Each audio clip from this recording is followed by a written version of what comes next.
Bismillahirrahmanirrahim. Assalamualaikum warahmatullahi wabarakatuh. Hadirin yang budiman, yang insyaallah senantiasa diberkahi dan dirahmati Allah Subhanahu wa taala. Alhamdulillah wa syukrulillah ala ni'matillah. Wa nusalli wa nusallimu ala Rasulillah Muhammad ibn Abdullah. Amma ba'du. Kisah motivasi kali ini juga akan menginspirasi kita tentang bagaimana menghadapi ujian-ujian dalam hidup. Kisah ini datangnya dari seorang perempuan yang rupa-rupanya hidupnya merantau jauh ke negeri sebelah. Rupanya ujiannya lumayan banyak. Tugas di kampus selesai, terus kemudian datang lagi masalah dengan teman, datang lagi barangkali dengan tetangga dan sebagainya, silih berganti. Masalah satu di kampus selesai, pindah ke temannya, begitu. Barangkali ketika kita punya anak atau saudara-saudara di rumah memiliki putri, permasalahannya tidak jauh dari itu. Teman di kelas, yang pondok barangkali di asrama atau dimanapun, pasti hampir mirip-mirip permasalahannya antara pertemanan, asrama dan sebagainya. Tapi Masya Allah, dia mengadukan nasibnya tersebut, permasalahannya tersebut ke orang tua.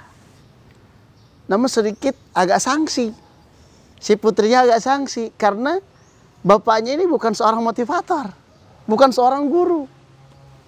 Berbeda barangkali dengan bapak ibu yang profesi sebagai guru, sebagai motivator. Ketika ada anaknya, putrinya bermasalah, apa yang dilakukan?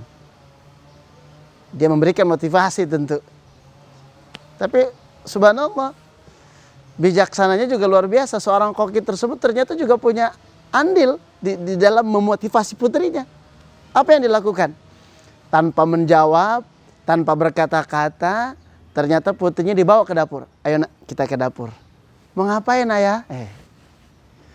Ternyata di dapur ada 3 benda yang dia masukkan. 3 benda yang dia ambil dulu.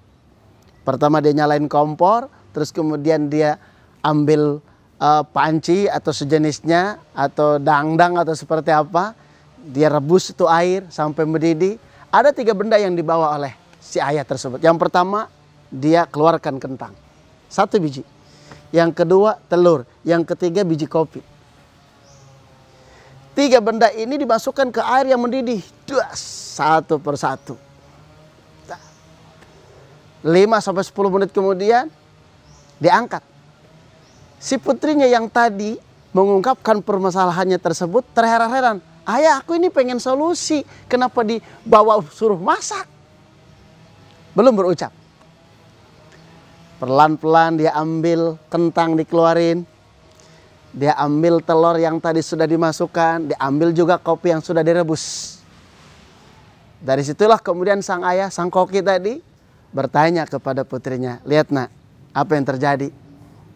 Awalnya kentang ini sebelum dimasukkan ke air panas tersebut adalah benda yang begitu keras. Tapi ketika dikeluarkan, dia menjadi lembek selembek-lembeknya. Tapi sebaliknya telur yang sebelumnya barangkali kalau kita ketuk sedikit saja pecah, tapi ketika dikeluarkan malah menjadi keras. Atau setengah keras, atau tidak gampang pecah. Sebaliknya kopi, emang awalnya keras, dimasukkan ke air mendidih pun dikeluarkan, tetap menjadi keras. Apa masalahnya nak? Apa maksudnya dari ini semua? Maksudnya adalah ketika kita menghadapi, kita ini mau jadi seperti apa? Mau jadi kentang, apa menjadi kopi, atau menjadi telur? Tergantung kita bagaimana mengolah permasalahan tersebut. Barulah paham si putri tersebut. Oh, mengerti.